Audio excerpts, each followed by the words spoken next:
আমি কিন্তু আজ কোনো কথা শুনবো না আরিয়ান। তোমাকে আজ আমার কথা শুনতেই হবে। ছোঁয়া, প্লিজ। আমার মাথাটা ভীষণ ব্যথা করছে।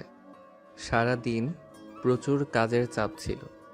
আমাকে একটু ঘুমাতে দাও। তোমার তো প্রতিদিন রাতেই কাজের চাপ থাকে, মাথা ব্যথা থাকে। আমি কি কিছুই বুঝি না? তুমি ইচ্ছে করে আমাকে এড়িয়ে চলো। তুমি একদম বাচ্চাদের মতো জিদ করছো এখন। আমাদের বয়সের পার্থক্যটা তোমার বোঝা উচিত। আমি তোমার মতো চঞ্চল হতে পারবো না। বয়সের পার্থক্য চুলোয় যাক, তুমি আমার স্বামী আর আমি তোমার বউ। আমাকে আদর করতে তোমার তো কিসের বাধা? ছোঁয়া কথাগুলো বলে আরিয়ানের গায়ের উপরে কম্বলটা একটানে সরিয়ে দিল। আরিয়ান বিছানা উঠে বসে একটা বিরক্তিকর দীর্ঘশ্বাস ফেলল। ঘরের ভেতরের নীল রঙের ড্রিম লাইটের আলোতে ছোঁয়ার ফর্সা মুখটা রাগে লাল হয়ে আছে। পরনে তার একটা পাতলা লাল রঙের নাইটি। এলোমেলো চুলগুলো কাঁধের ওপর ছড়িয়ে আছে। আরিয়ান খুব ভালো করে জানে এই 21 বছরের পিচ্চি মেয়েটা জেদের কাছে সে বরাবরই অসহায়। পারিবারিকভাবে বিয়ে হলেও ছোঁয়া প্রথম দিন থেকে আরিয়ানের প্রেমে পাগল। কিন্তু 27 বছর বয়সী গম্ভীর রাশভারী আরিয়ান সবসময় চেষ্টা করে ছোঁয়াকে একটা নির্দিষ্ট দূরত্বে রাখতে। তবে আজ রাতে ছোঁয়ার চোখের দৃষ্টি অন্যরকম। সে যেন কোনো মতেই হার মানতে রাজি নয়। ছোঁয়া আরিয়ানের একদম কাছে এগিয়ে এলো। তার শরীরের মিষ্টি একটা সুবাস আরিয়ানের নাকে এসে ধাক্কা দিল। ছোঁয়া নিজের 2 হাত দিয়ে আরিয়ানের গলা শক্ত করে জড়িয়ে ধরে তার কোলের ওপর বসে পড়ল। ছোঁয়া, তুমি কিন্তু এবার সত্যি সত্যি লিমিট ক্রস করছো। নিচে নেমে বসো। নামবো না। তুমি আমাকে ধাক্কা দিয়ে ফেলে দাও, আমিও নামবো না। তুমি আমাকে চুমু না দিলে আমি সারা রাত এভাবেই বসে থাকবো। ছোঁয়ার জেদি গলার স্বর শুনে আরিয়ান আর কোনো প্রতিবাদ করতে পারল না। ছোঁয়ার নরম আঙুলগুলো আরিয়ানের ঘাড়ের পেছনের চুলগুলোতে বিলি কাটতে শুরু করেছে। ছোঁয়ার উষ্ণ নিঃশ্বাস আরিয়ানের গলার কাছে আছড়ে পড়ছে। আরিয়ানের ভেতরের সব গম্ভীরতা আর কঠিনতা যেন মুহূর্তের মধ্যে গলে জল হয়ে যেতে লাগলো। সে নিজের অজান্তেই তার 2 হাত দিয়ে ছোঁয়ার সরু কোমরটা জড়িয়ে ধরল। ছোঁয়ার ঠোঁটে একটা বিজয়ী হাসি ফুটে উঠল। সে আর সময় নষ্ট না করে নিজের নরম ঠোঁট জোড়া আরিয়ানের ঠোঁটের উপর গভীরভাবে চেপে ধরল। আরিয়ান প্রথম কয়েক সেকেন্ড একটু স্থির থাকলেও পরক্ষণে সে নিজেকে সম্পূর্ণভাবে ছোঁয়ার কাছে সমর্পণ করলো। সে ছোঁয়াকে আরও শক্ত করে নিজের বুকের সাথে মিশিয়ে নিয়ে চুমুর গভীরতা বাড়িয়ে দিল। ঘরের নিস্তব্ধতা ভেঙে শুধু দুজনের দ্রুত শ্বাস প্রশ্বাসের শব্দ শোনা যেতে লাগলো। ছোঁয়া আরিয়ানের বুকের শার্টের বোতামগুলো একে একে খুলতে শুরু করলো। আরিয়ানের হাত ছোঁয়ার পিঠের উপর দিয়ে আলতো করে ঘুরে বেড়াচ্ছে। বেশ কয়েক মিনিট পর যখন দুজনের দম ফুরিয়ে আসার উপক্রম হলো, তখন আরিয়ান ছোঁয়ার ঠোঁট ছেড়ে তার কপালে, গালে এবং গলায় অসংখ্য চুমু এঁকে দিতে লাগলো। ছোঁয়া চোখ বন্ধ করে আরিয়ানের এই বুনো আদরগুলো উপভোগ করছে। তার মনে হচ্ছে পৃথিবীর সবচেয়ে সুখী মেয়ে আজ সে নিজেই। তোমার এই পাগলামিগুলো একদিন আমাকে সত্যি সত্যি পাগল করে দেবে ছোঁয়া। তুমি আমার জন্য পাগল হয়ে যাও, সারা জীবন এইভাবেই আমাকে ভালোবেসে পাগল থাকো। আরিয়ান কোনো উত্তর না দিয়ে ছোঁয়াকে নিজের বুকের উপর শুয়ে নিয়ে কম্বলটা টেনে দিল। ছোঁয়া আরিয়ানের লোমশ মুখে মুখ গুজে শান্ত হয়ে চোখ বন্ধ করলো। আরিয়ানের হাতের আলোতে স্পর্শ কখন যে ছোঁয়ার ঘুম ভেঙে ঘুম চলে এলো সে নিজেও বুঝতে পারল না। পরের দিন সকাল। ঢাকা শহরের ব্যস্ততা শুরু হয়ে গেছে।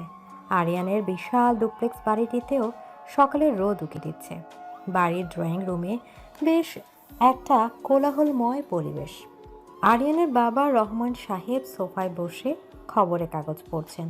তিনি অত্যন্ত শান্ত এবং গম্ভীর প্রকৃতির মানুষ, তবে পরিবারের সবার প্রতি তার অগাধ ভালোবাসা। রহিমা খালা, আমার চায়ে আজ চিনি এত কম কেন? মা জননী আমাকে কড়া করে বলে দিয়েছে আপনার চায়ে যেন আধা চামচের বেশি চিনি না দেই। আপনার তো ডায়াবেটিস। একদম ঠিক করেছি, উনি তো সুযোগ পেলেই মিষ্টি খাবেন। সালমা বেগম অর্থাৎ আরিয়ানের মা রান্নাঘর থেকে বের হতে হতে কথাগুলো বললেন। সালমা বেগম অত্যন্ত কড়া শাসনে পুরো বাড়িটা সামলে রাখেন, তবে তিনি ভেতরে ভেতরে খুব নরম মনের মানুষ। ঠিক তখনই সিঁড়ি দিয়ে নামতে দেখা গেল আরিয়ানের বড় বোন নীরাকে। নীরার সাথে তার স্বামী তৌসিফও নিচে নেমে এলো। গুড মর্নিং দাদি। গুড মর্নিং মা, বাবা। গুড মর্নিং মামুনি। তৌসিফ, তোমার প্রজেক্টের কাজ কত দূর এগোলো? জি বাবা, ফাইল শেষের দিকে। আরিয়ান কাল অফিসে গিয়ে কিছু পেপারে সাইন করে দিলে আমরা কাজ শুরু করতে পারবো। তৌসিফ এই পরিবারেরই একজন হয়ে গেছে। নীরার সাথে তার ভালোবাসায় বিয়ে এবং রহমান সাহেব তৌসিফকে নিজের ছেলের মতোই দেখেন। সবার কথা বলার মাঝে সায়ান লাফাতে লাফাতে ড্রয়িং রুমে প্রবেশ করলো। সায়ান আরিয়ানের ছোট ভাই। সে অত্যন্ত চঞ্চল এবং সারাক্ষণ সবার সাথে মজা করতে ভালোবাসে। Good morning everyone. কী ব্যাপার, বাড়ির নতুন নবাব আর নবাবজাদি এখনো ঘুম থেকে ওঠেনি নাকি? তুই একটু চুপ করবি সায়ান? সকাল সকাল শুরু করেছিস। আরিয়ান তো সেই কখন উঠে রেডি হচ্ছে, কিন্তু বৌমা এখনো নামেনি। মা, তুমি বুঝতে পারছো না, ভাইয়া তো আগে কাক ভরে উঠে অফিসে দৌড়াতো, এখন বউয়ের প্রেমে এমন হাবুডুবু খাচ্ছে যে ঘর থেকে বের হতে মন চায় না। ওরে আমার হতভাগা নাতি, তুই নিজেই তো প্রেমিকাকে নিয়ে সারাদিন টোটো করে ঘুরে বেড়াস, আর তোর ভাই বউকে নিয়ে একটু ঘরে থাকলেই তোর চোখটাটায়। দাদির কথা শুনে পুরো ঘর হাসিতে ফেটে পড়ল। দাদি এই বাড়ির সবচেয়ে বয়স্ক এবং সবচেয়ে মজার মানুষ। তিনি সায়ানকে কথায় কথায় পচাতে খুব পছন্দ করেন। সায়ান মুখটা একটু গোমড়া করে সোফায় বসে পড়ল। ঠিক সেই মুহূর্তে সিঁড়িতে নিচে নেমে এলো আরিয়ান। পরনে গাঢ় নীল রঙের থ্রি পিস স্যুট, চুলগুলো পরিপাটি করে আঁচড়ানো। তাকে দেখতে অসম্ভব সুদর্শন লাগছে। তার ঠিক পেছনে গুটি গুটি পায়ে নেমে আসছে ছোঁয়া। ছোঁয়ার পরনে একটা হালকা গোলাপি রঙের জামদানি শাড়ি, চোখে কাজল আর কপালে ছোট্ট একটা টিপ। কাল রাতের ভালোবাসার আবেশ যেন এখনো তার চোখে মুখে লেগে আছে। গুড মর্নিং দাদি। গুড মর্নিং মা, বাবা। আয় দাদু ভাই, আমার কাছে এসে বস। মাশাল্লাহ, আমার নাত বউকে তো আজ একদম পরীর মতন লাগছে। ছোঁয়া লজ্জায় একটু লাল হয়ে দাদির পাশে গিয়ে বসলো। আরিয়ান ডাইনিং টেবিলে নিজের চেয়ারে বসতে বসতে আর চোখে একবার ছোঁয়ার দিকে তাকালো। ছোঁয়া চোখ টিপে আরিয়ানকে একটা ইশারা করলো, যা দেখে আরিয়ান দ্রুত চোখ নামিয়ে নিল। রহিমা খালা, আমার ব্রেকফাস্টটা তাড়াতাড়ি দিন, আজ আমার একটা খুব ইম্পর্ট্যান্ট মিটিং আছে। এত তাড়া কিসের আরিয়ান? একটু শান্তিতে বসে খা। মিটিংটা কি জাহিদের সাথে? হ্যাঁ দুলাভাই, জাহিদ অনেক দিন ধরেই আমাদের ওই প্রজেক্টটা নেওয়ার চেষ্টা করছে। আজ ফাইনাল ডিল সাইন হওয়ার কথা। জাহিদের নামটা শুনতেই টেবিলের পরিবেশটা একটু গম্ভীর হয়ে গেল। জাহিদ আরিয়ানের সবচেয়ে বড় ব্যবসায়ী প্রতিদ্বন্দ্বী। শুধু ব্যবসায়ী নয়, ব্যক্তিগতভাবেও জাহিদ সবসময় আরিয়ানের ক্ষতি করার সুযোগ খোঁজে। ছোঁয়া বুঝতে পারল যে আরিয়ানের মনটা একটু চিন্তিত। সে দ্রুত নিজের খাওয়া শেষ করে আরিয়ানের কাছে এগিয়ে গেল। আমি তোমার টাইটা ঠিক করে দিচ্ছি। ছোঁয়া খুব মনোযোগ দিয়ে আরিয়ানের টাইটা ঠিক করতে লাগলো। আরিয়ান একদৃষ্টে ছোঁয়ার মুখের দিকে তাকিয়ে আছে। ছোঁয়া টাই ঠিক করার ফাঁকে হঠাৎ করে আরিয়ানের কলারটা টেনে তাকে নিজের দিকে ঝুঁকিয়ে নিল এবং সবার অলক্ষ্যে তার গালে একটা আলতো চুমু এঁকে দিল। সাবধানে যাবে, আর দুপুরের খাবারটা ঠিক সময় মতো খেয়ে নেবে। তুমিও বাড়িতে সবার সাথে ঠিক মতো থাকবে, আর সায়নের সাথে বেশি ঝগড়া করবে না। আরিয়ান গাড়ি নিয়ে অফিসের দিকে রওনা হলো। ছোঁয়া ড্রয়িং রুমে এসে নিজের মোবাইলটা হাতে নিল। সে তার বড় ভাই রাফসানকে কল করলো। ছোঁয়া তার পরিবারের সবার ছোট এবং আদরের মেয়ে। তার বাবা শফিক সাহেব এবং মা ফাতেমা বেগম তাকে চোখে চোখে রাখেন। হ্যালো পিচ্ছি, কি খবর তোর? এত সকালে ভাইয়ের কথা মনে পড়লো? ভাইয়া, তুই আমাকে পিচ্ছি বলবি না, বলে দিচ্ছি আমি এখন ম্যারিড। আচ্ছা বাবা, ঠিক আছে মহারানী, বল কি খবর? তোর বর কেমন আছে? ও তো ভালোই আছে, কিন্তু অফিসে আজ একটা ঝামেলা আছে মনে হয়। জাহিদ নামের কার সাথে যেন মিটিং আছে। হ্যালো নন্দিনী, কেমন আছো? ফোনের ওপাশ থেকে মিতার গলা শোনা গেল। মিতা রাফসানের স্ত্রী এবং ছোঁয়ার খুব ভালো একজন বন্ধু। ভাবি, তুমি কেমন আছো? ভাইয়া তোমাকে জ্বালাচ্ছে না তো?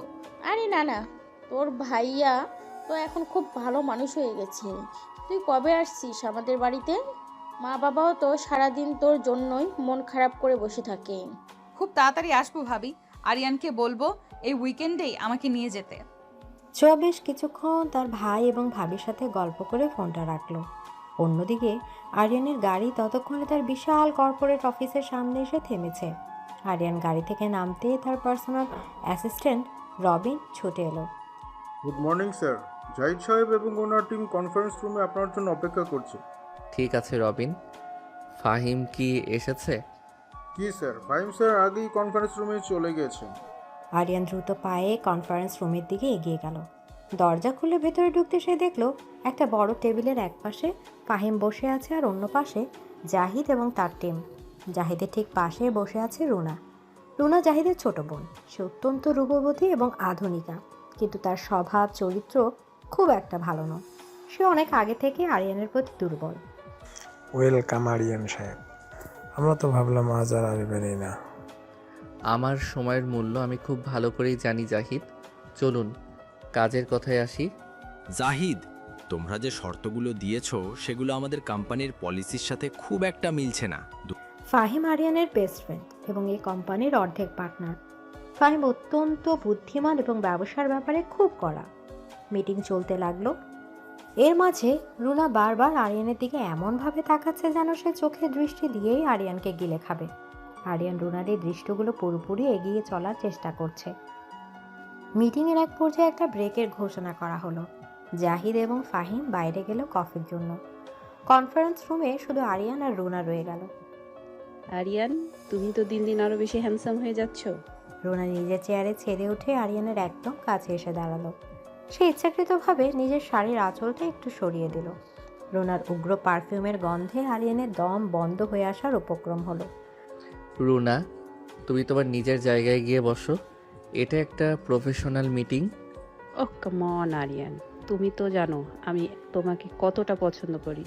তোমার ওই পিচ্চি একটা বইয়ের মাধ্যমে তুমি কি এমন পেয়েছো? ও কি তোমাকে আমার মতো করে সুখ দিতে পারবে? রুনা কথাগুলো বলতে বলতে নিজের হাতটা আরিয়ানের বুকের উপর রাখার চেষ্টা করলো। ঠিক সেই মুহূর্তে আরিয়ানের প্যান্টের পকেটে থাকা মোবাইলটা বেজে উঠল। আরিয়ান রুনার হাতটা সরিয়ে দিয়ে মোবাইলটা বের করলো। স্ক্রিনে ভিডিও কলের রিকোয়েস্ট দেখাচ্ছে। কল করছে ছোঁয়া। আরিয়ান একটু ইতস্তত করে কলটা রিসিভ করলো। হ্যালো বর্মশাই, কি করছো তুমি? ছোঁয়ার হাসি মাখা মুখটা স্ক্রিনে ভেসে উঠল, কিন্তু পরক্ষণে তার হাসিটা মিলিয়ে গেল। সে স্ক্রিনের ব্যাকগ্রাউন্ডে রুনাকে খুব স্পষ্ট দেখতে পেল। ছোঁয়ার চোখের দৃষ্টি মুহূর্তের মধ্যে পাল্টে গেল। আরিয়ান, তোমার পেছনে ওই মেয়েটা কে? ও তোমার এত কাছে দাঁড়িয়ে আছে কেন? আরিয়ান বুঝতে পারলো একটা বিশাল বড় ঝড় ধেয়ে আসছে। সে দ্রুত পরিস্থিতি সামাল দেওয়ার চেষ্টা করলো। ছোঁয়া, ও হচ্ছে জাহিদের বোন রুনা। আমাদের মিটিং চলছে। মিটিং কি ঘাড়ের উপর উঠে করতে হয়? তুমি এখনই ওকে তোমার কাছ থেকে দূরে সরতে বলো, না হলে আমি কিন্তু 10 মিনিটের মধ্যে তোমার অফিসে এসে হাজির হব, আর তখন আমি ওই মেয়েটার চুল টেনে ছিঁড়ে ফেলবো। ছোঁয়ার রাগে কণ্ঠস্বর কনফারেন্স রুমে নীরবতায় বেশ জোরেই শোনা গেল। রুনা ছোঁয়ার কথাগুলো শুনে তাচ্ছিলের হাসি হাসলো। তোমার বউ তো দেখছি খুব পজিটিভ আরিয়ান, এত ভয় পাও না কি বউকে? রুনার এই কথাটা ছোঁয়ার কানে যেতেই ছোঁয়ার রাগ যেন সপ্তমে চড়ে গেল। এই বেহায়া মহিলা, তুমি আমার বরের দিকে নজর দিচ্ছ কেন? তোমার নিজের কোনো মান সম্মান নেই? আরিয়ান, তুমি এখনই ফোনটা স্পিকারে দাও, আমি ওকে কিছু কথা শোনাতে চাই। আরিয়ান প্রমাদ শুনল। সে জানে ছোঁয়া রেগে গেলে তার জ্ঞানই থাকে না। সে যদি এমন অফিসে এসে কোনো সিন ক্রিয়েট করে তাহলে ব্যবসার অনেক বড় ক্ষতি হয়ে যেতে পারে। আরিয়ান দ্রুত রুনার দিকে কঠিন দৃষ্টিতে তাকালো। Runa, please go back to your seat. This is my last warning. আরিয়ানের রাগে গলা শুনে রুনা একটু ভয় পেয়ে নিজের চেয়ারে গিয়ে বসলো। আরিয়ান ফোনটা কানে নিয়ে ছোঁয়াকে শান্ত করার চেষ্টা করতে লাগলো। ছোঁয়া, কুল ডাউন। ও নিজের জায়গায় চলে গেছে। তুমি শান্ত হও। আমি মিটিং শেষ করেই তোমাকে কল করছি। তুমি যদি মিটিং শেষে ওই মেয়েটার সাথে 1 সেকেন্ডও কথা বলো, তাহলে আজ রাতে তোমাকে আমি সোফায় ঘুম পাড়াবো বলে দিচ্ছি। আর হ্যাঁ, বাসার আসার সময় আমার জন্য 2 বক্স আইসক্রিম নিয়ে আসবে। এদিকে ছোঁয়া ধপ করে ফোনটা কেটে দিল।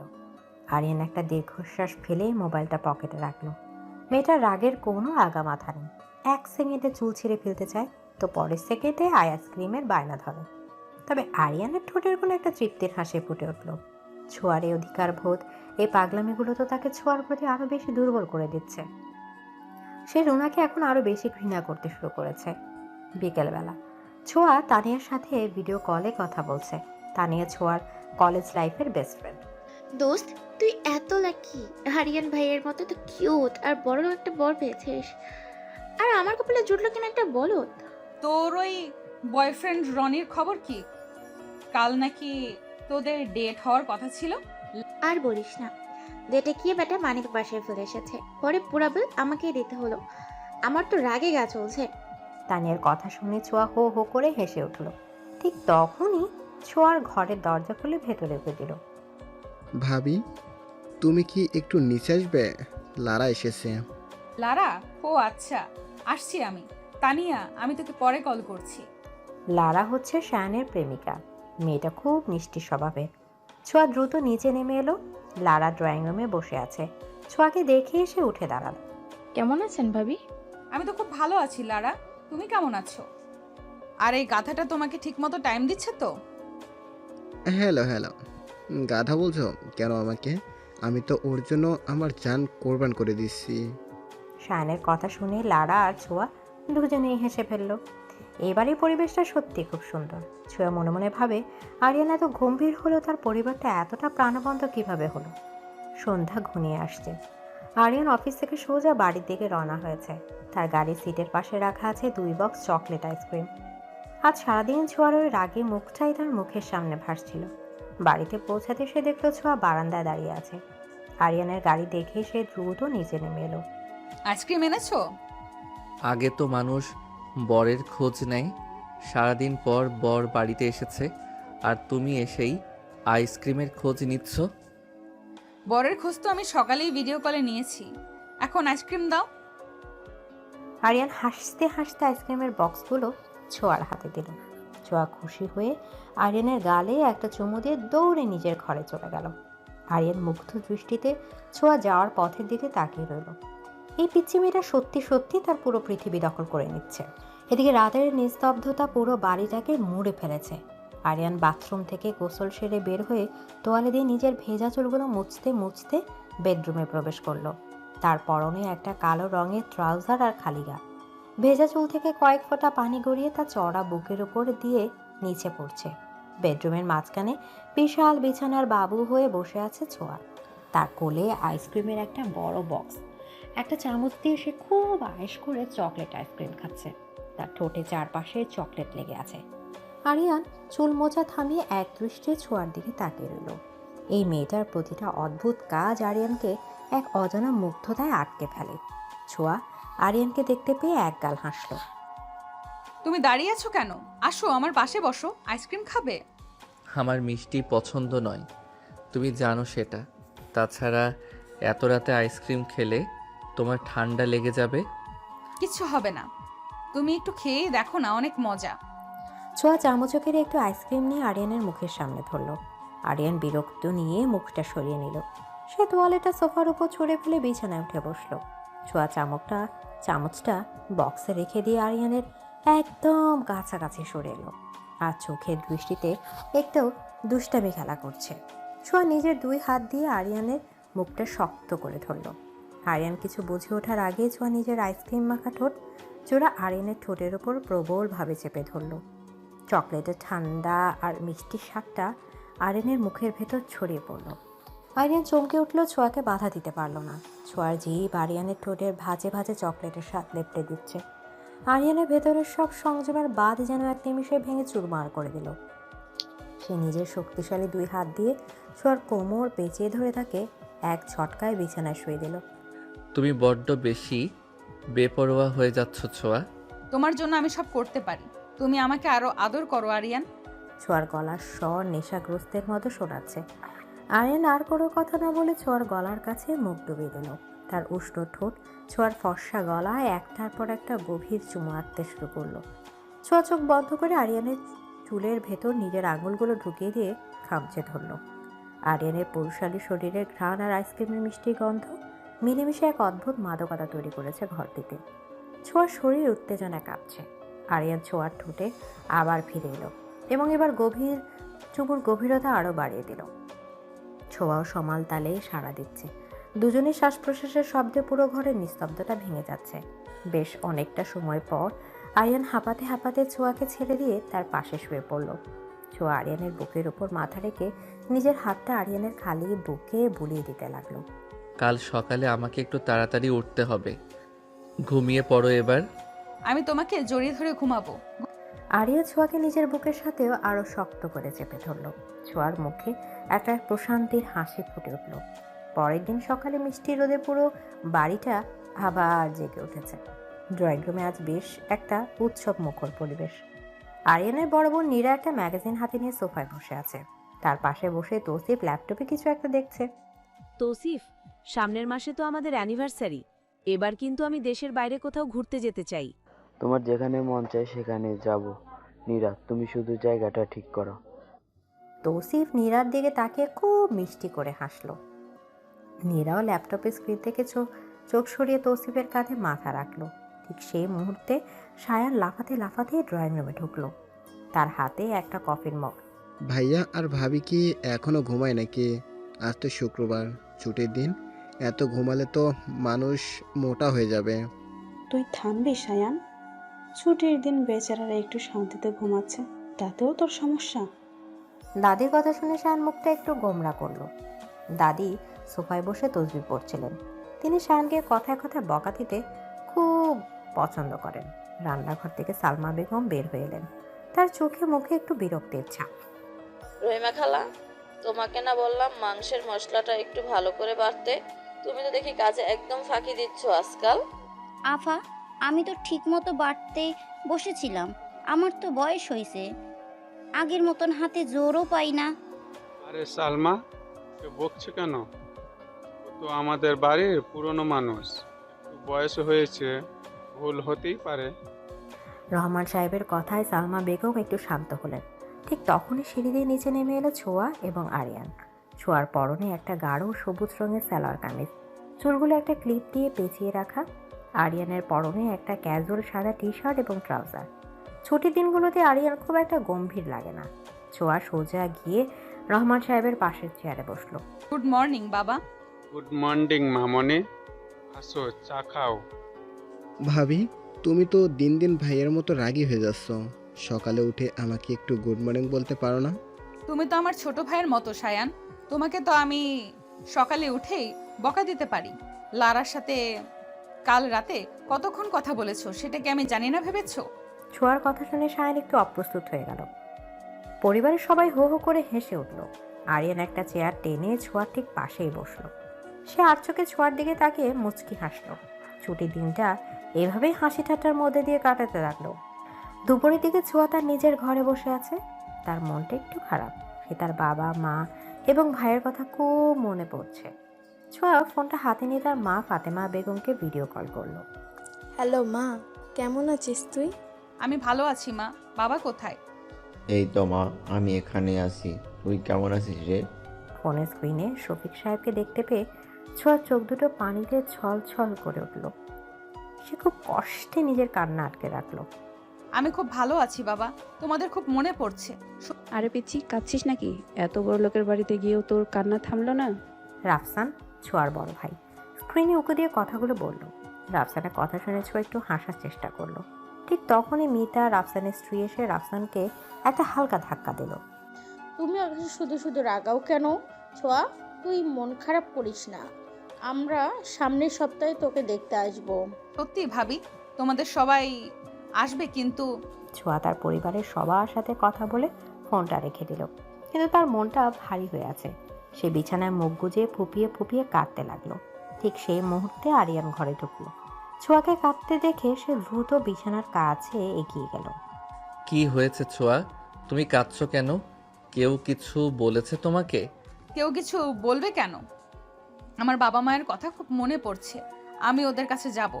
আরিয়ান একটা স্বস্তির নিঃশ্বাস ফেলল। সে ছোঁয়াকে আলতো করে টেনে তুলে নিজের বুকের সাথে মিশিয়ে দিল।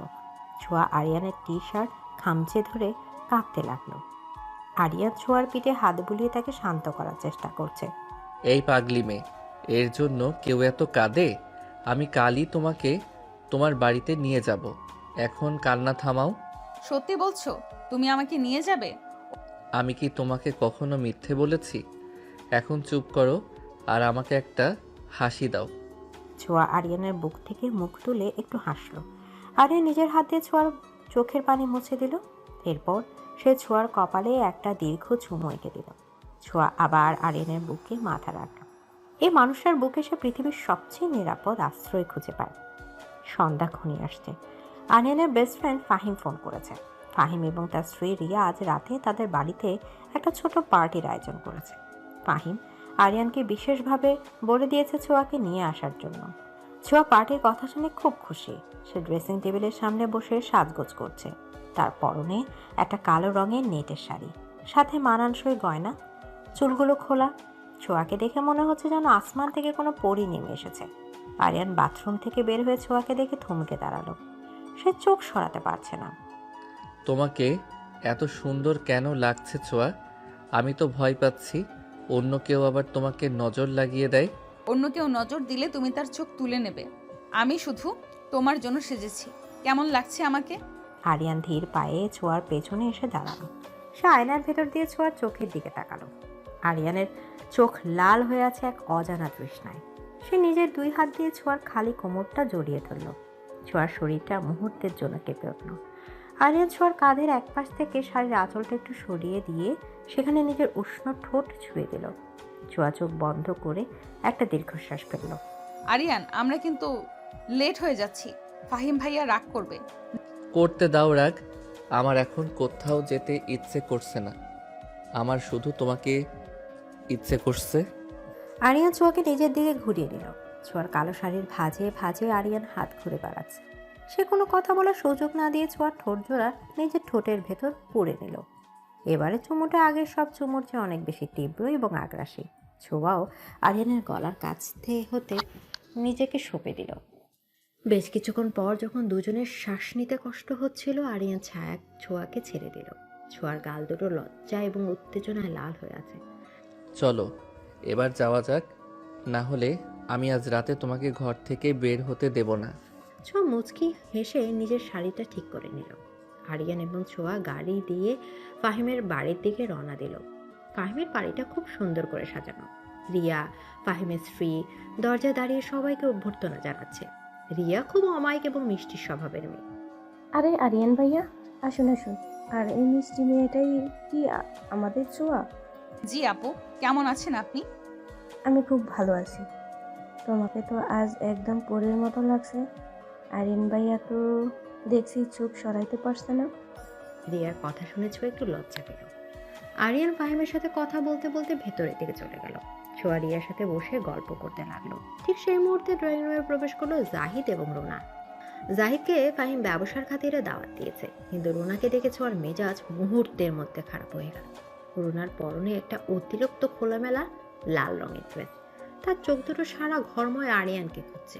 হাই এভরিওয়ান, ফাইন ভাইয়া, তোমার পার্টিটা খুব সুন্দর হয়েছে। রুনার গলা শুনে আরিয়ান পেছন ফিরে তাকালো। রুনাকে দেখে আরিয়ানের কপালের রগগুলো কুঁচকে গেল।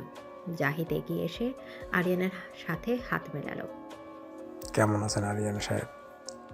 কালকের মিটিংটা তো শেষ পর্যন্ত কমপ্লিট হলো না? আমি ভালো আছি জাহিদ, তবে ব্যবসার কথা অফিসে হলেই ভালো হয়। এটা একটা পার্সোনাল পার্টি। আরিয়ান খুব গম্ভীর গলায় কথাগুলো বলল। রুনা এবার সুযোগ বুঝে আরিয়ানের একদম কাছে এসে দাঁড়ালো। সে ইচ্ছাকৃতভাবে নিজের গলার স্বরটা একটু নিচু করে আবেদনময় করার চেষ্টা করলো। আরিয়ান, তুমি তো আমার সাথে কথাই বলো না।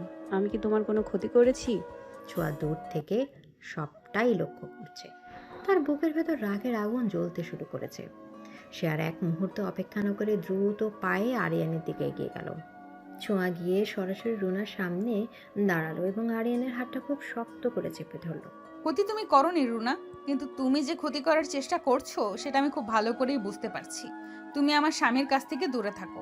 এক্সকিউজ মি, তুমি আমাকে এভাবে কথা বলার সাহস কোথায় পাচ্ছ? আমি জাস্ট ওর সাথে নর্মালি কথা বলছিলাম। নর্মাল কথা কত দূর পর্যন্ত যেতে পারে সেটা আমার জানা আছে। তুমি যদি আরিয়ানের দিকে আরেকবার নজর দাও তাহলে আমি সবার সামনে তোমার ওই সুন্দর মেকআপ করা মুখটা নষ্ট করে দেব। ছোঁয়ার গলা স্বর এতটাই রাগিং এবং স্পষ্ট ছিল যে পুরো ড্রয়িং রুমের পরিবেশটা মুহূর্তের মধ্যে শান্ত হয়ে গেল। সবাই অবাক হয়ে ছোঁয়ার দিকে তাকিয়ে আছে। ফাহিম এবং রিয়া একটু অপ্রস্তুত হয়ে গেল। জাহিদ রাগে ফোঁস করতে লাগলো। আরিয়ান, আপনার স্ত্রীকে একটু বেশি বাড়াবাড়ি করছে না? সে আমার বোনকে অপমান করছে। জাহিদ, আমার স্ত্রী যেটা বলেছে সেটা একদম ঠিক বলেছে। আপনার বোনের উচিত নিজের লিমিটে থাকা। আমি অনেকক্ষণ ধরে তাকে এড়িয়ে চলছি, কিন্তু সে বারবার আমার বিরক্তির কারণ হচ্ছে। ছোঁয়া যা বলেছে আমি তার প্রতিটি শব্দের সাথে একমত। আরিয়ানের এই শক্ত কথাগুলো শুনে জাহিদ আর রুনা দুজনেই চরম অপমানিত বোধ করলো। রুনা রাগে এবং অপমানে লাল হয়ে গেল। সে কোনো কথা না বলে দ্রুত পায়ে পার্টি থেকে বের হয়ে গেল। জাহিদও আরিয়ানের দিকে একটা বিষাক্ত দৃষ্টি নিক্ষেপ করে রুনার পিছু পিছু চলে গেল। পার্টিতে আবার একটা স্বাভাবিক পরিবেশ ফিরে এলো, তবে সবাই ফিস ফিস করে ছোঁয়ার সাহস নিয়ে কথা বলছে। দোস্ত, কাজটা কি ঠিক হলো? জাহিদ কিন্তু এটা সহজে মেনে নেবে না। ও ব্যবসাতে এর প্রভাব ফেলার চেষ্টা করবে। ওর যা মন চাই করুক। আমার পরিবারের সম্মান এবং আমার স্ত্রীর অধিকারের চেয়ে কোনো ব্যবসায় আমার কাছে বড় নয়। আরিয়ানের কথা শুনে ছোঁয়ার মনটা এক অদ্ভুত গর্বে ভরে গেল।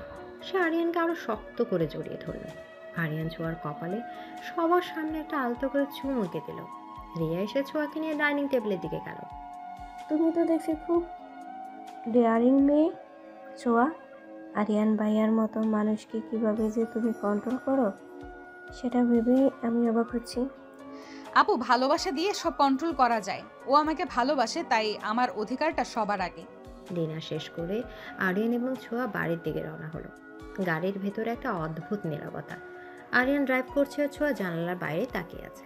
হঠাৎ করে আরিয়ান গাড়িটা রাস্তার একপাশে ব্রেক কষলো। কি হলো? গাড়ি থামালে কেন? আজ তুমি যা করেছো তার জন্য তোমাকে একটা শাস্তি দেওয়া উচিত।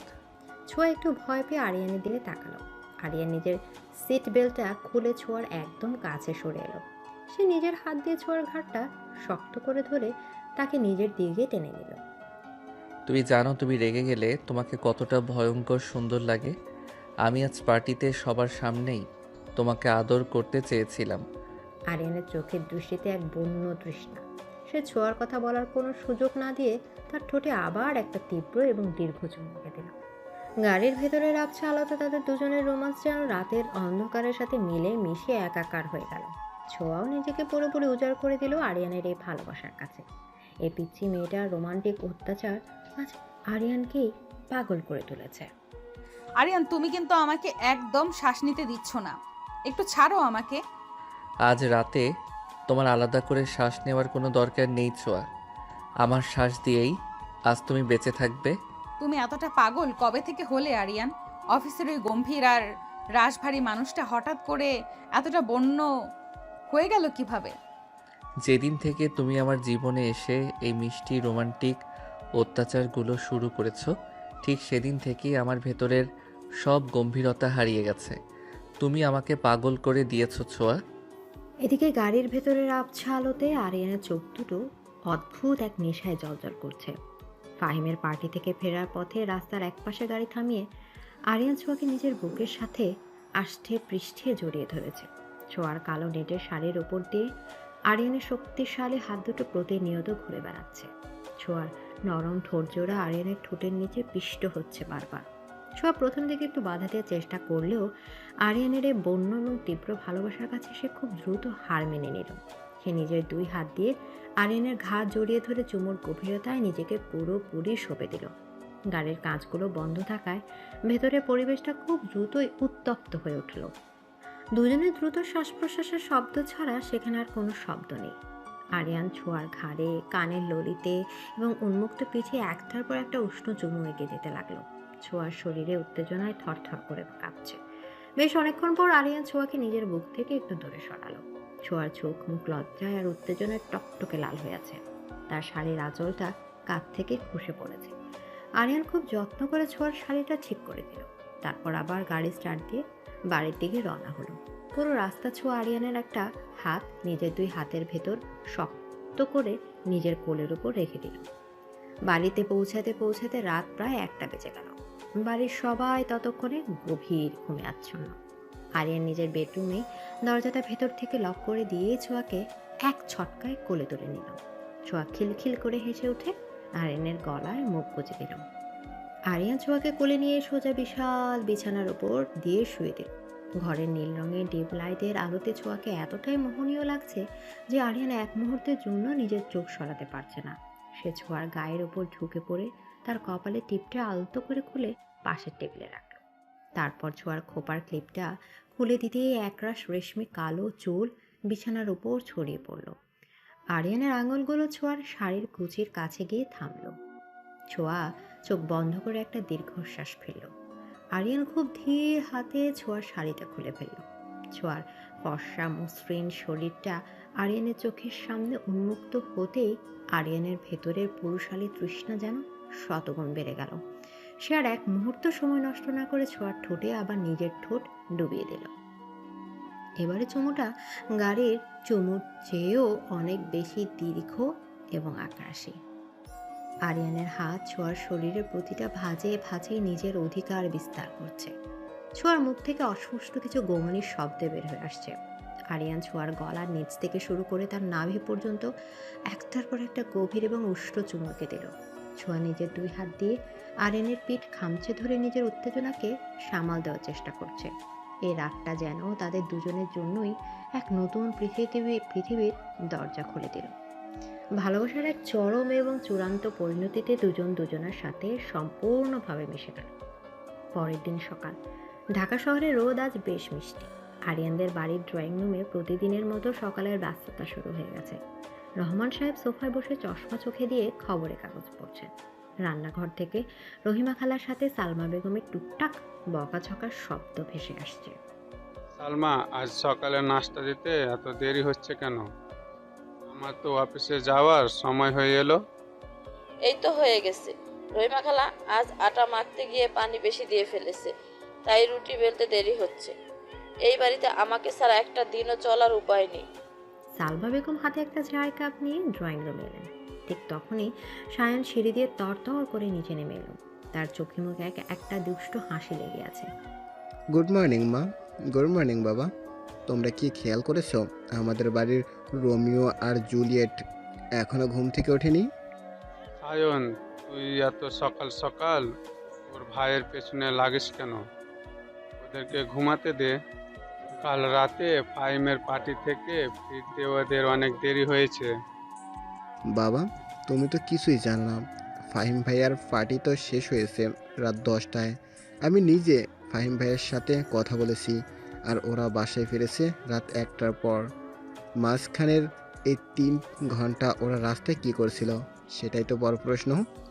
ওরে আমার টিকটিকি নাতি রে, তুই দেখি তোর ভাইয়ের পেছনে একদম গোয়েন্দা লাগিয়ে দিয়েছিস।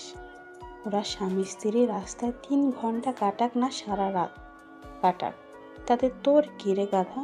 তুই নিজের চরকায় তেল দে। দাদের কথা শুনে সায়নের মুখটা একদম চুপসে গেল। নীরা এবং তৌসিফও ততক্ষণে নিচে নেমে এসেছে। নীরা দাদের কথা শুনে হাসতে হাসতে সোফায় বসলো। তৌসিফ রহমান সাহেবের পাশে বসে খবরের কাগজের আরেকটা অংশ হাতে নিল। দাদি একদম ঠিক বলেছে। সায়ান, তুই লাড়াকে নিয়ে এত ঘুরিস, আমরা কি তোকে কিছু বলি? ভাইয়া আর ছোঁয়া নিজেদের মতো একটু সময় কাটাচ্ছে, তুই শুধু শুধু ওদের ডিস্টার্ব করিস না। সায়ন, তুমি বরং তোমার নিজের ক্যারিয়ার দিকে ফোকাস করো। লারা মেয়েটা অনেক ভালো, ওকে নিয়ে ভবিষ্যতে নিয়ে কিছু ভাবো এবার। সায়ন মাথা নেড়ে সম্মতি জানালো। সে লাড়াকে সত্যিই খুব ভালোবাসে এবং খুব দ্রুত সে নিজের পায়ে দাঁড়িয়ে লাড়াকে এই বাড়ির বউ করে আনতে চায়। সবারই আড্ডার মাঝে সিঁড়িতে ধীর পায়ে নিচে নেমে ছোঁয়া। তার পরনে একটা হালকা নীল রঙের সুতির ত্রিপিস, ভেজা চুলগুলো পিঠের উপর ছড়ানো। ছোঁয়ার চোখে মুখে একটা অদ্ভুত ক্লান্তির সাথে সাথে একরাশ প্রশান্তি মিশে আছে।